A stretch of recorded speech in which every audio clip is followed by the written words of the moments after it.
story time. This story is called My Terrifying Experiences in Mexico Part 1, written by Dog_Whisperer. As a young kid living in a small town in Mexico, I've heard many tales and stories about ghosts, spirits, witches, and even the devil. I never believed in that stuff back then.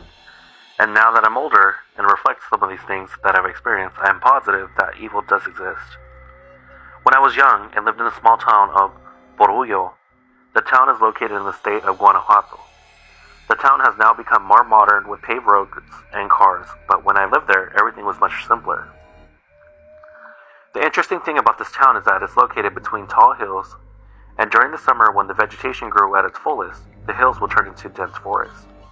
The vegetation was so dense that only the most experienced hunters would go in and out of the groups to try to catch animals. I've always wanted to go into the forest with others, and I wanted to learn how to shoot and hunt too. I would always bother my older cousin Jose, who was one of the guys who went out regularly and spent days tracking animals and hunting them. Finally, one day, my cousin agreed to take me with him and his friends. I knew most of the other guys, and was ecstatic about finally going hunting. There was a total of 7 guys going, including myself, and Jose told me that I had to listen to him no matter what. He told me that it could get dangerous and that he had to take care of me. Me, being super excited, agreed to whatever he said without giving any thought. We were leaving the next evening. I was so excited that I barely slept that night. The next day, Jose helped me pack all the essentials into the backpack that we had. We headed to the edge of town where this forest began, and most of the guys were already there waiting. Everyone had their rifles and were fully prepped. The weather was not really cooperating, and the sun was nowhere to be found, and as if it was covered by dense rain clouds. I wasn't worried though. We had rain gear on, and we were ready to go, and the last guy joined us, and we all started moving into the forest. As we walked in the further, it began to drizzle. The raindrops could be heard, hitting the leaves on the shrubs around us. Everyone was quiet. The only other noise that we could be heard was the wet ground that we stepped on. We walked for what it seemed like an eternity. We followed a path that seemed to be made by others walking through it, but the further we went, the narrower the path got. By this time, 4 of the guys had caught some animals. A few rabbits and squirts were their catch. So 4 guys had turned around to walk back into town. They were happy with their kills and wanted to get out of the rain. This meant that there was only one guy, my cousin and I. Jose and the other guy were super competitive and didn't want to stop going forward yet, so we continued. The little daylight that could have been seen before was now gone. It was pitch dark. Not even the moon could shine through the clouds at this point, and the only lights that we had were reflectores, flashlights, that we wore around our head, and the battery pack was strapped to the belt around our waist. At this point, I was starting to get a little freaked out. The rain was now coming down even harder, and the path was very narrow. Jose walked in front of me with his rifle over his shoulder and a machete in his hand. He would use it to cut through any bush that was in the way. Behind me was the other guy. He had carried his rifle in his hand and kept swiveling his head left and right while scanning for animals. After a while, the rain had slowed down to a drizzle again. Everything became even quieter. It was an eerie silence. There was no wind, no crickets, no birds, nothing. Jose, I called out. I want to go back. Something doesn't feel right. It felt like the temperature had dropped, and every time I took a breath, I could see the beam of my flashlight. We can't go back yet. Someone asked me to bring them back a rabbit, Jose answered. At this point, I understood that they didn't do this for fun. They did it as a job. People from the town would ask them to go hunt for a rabbit or a squirrel to make food with. I didn't ask and kept walking. While I was walking in complete silence, we heard a noise, and it sounded like a twig breaking. Everyone turned towards the noise, and Jose put down his machete and grabbed his rifle. The guy behind me did the same. We stood there frozen, waiting for an animal to come into the light with our flashlights. I was so excited. I was finally going to catch something and go home. As we scanned around, we heard another noise. And it was not ordinary to hear this type in the middle of the forest. So we heard what sounded like a baby whining and crying. I was surprised to hear it, but I wasn't scared. I didn't know what to think. I looked up at my cousin hoping to get some instructions on what to do. He He was frozen in place with his eyes wide open, and he looked to the other guy. He had the same expression as he stared back.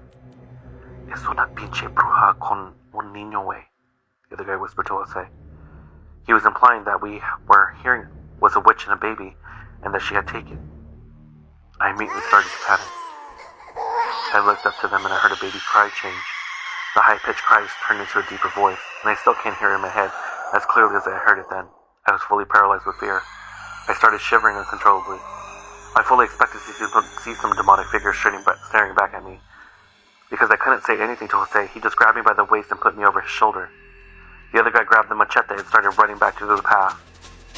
I could tell that they both were just as scared as I was. And as I bounced up and down on Jose's shoulder, I looked behind us. I scanned the path. What now sounded like growling that continued to follow us. My cousin kept telling me to close my eyes, but I didn't listen. I just kept looking back.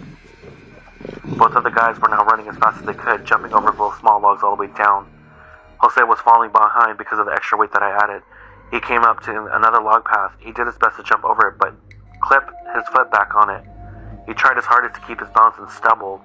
In doing so, he accidentally pulled the cord out of my battery, and the flashlight on my head immediately turned off as I looked back. And as my eyes adjusted to the darkness, I saw something on the path. I was not able to see the details very well, but I could see what looked like a deformed dog. The skin was pale, and the only reason I was able to see in the dark, I knew it wasn't a dog though. There was no fur, only skin. The only thing that I can compare it to was a very skinny, elongated human. Jose! I see it! I yelled as I reached down to reconnect my flashlight. Jose didn't say anything. He just kept running. I finally managed to feel around and reconnect the flashlight. The beam of the light flooded the path behind us, and as the light hit the thing that was following us, saw how bony and pale it was. It had ran hunched forward on its two legs. There was black hair on top of its head that covered its face. I didn't know it then, but I now remember seeing it that having sagging breasts like an old woman. As I continued to look at it, I started to cry because of the fear, and I knew that thing was going to catch up and kill us.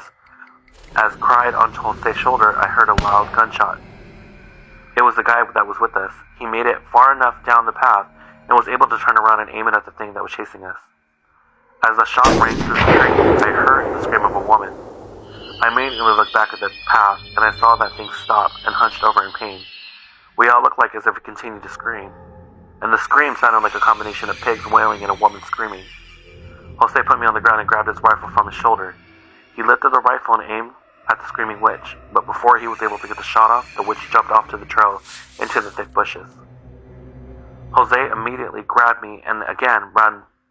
They both ran down the path, and I buried my head in my hands in fear of seeing that thing again. After running for what seemed forever, we arrived at the edge of town.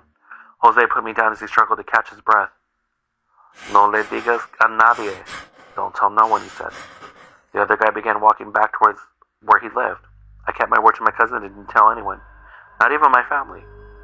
I feel like there's a bond between me and my cousin because of that night. He and the guys continued to go hunting after that, and I never asked to go on another trip again.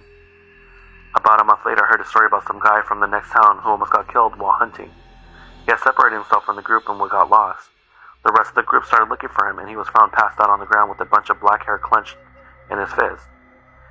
He had really deep scratches all over his face and arms, but the story goes that he had caught the wounded witch by the hair, and she was able to get away by attacking him.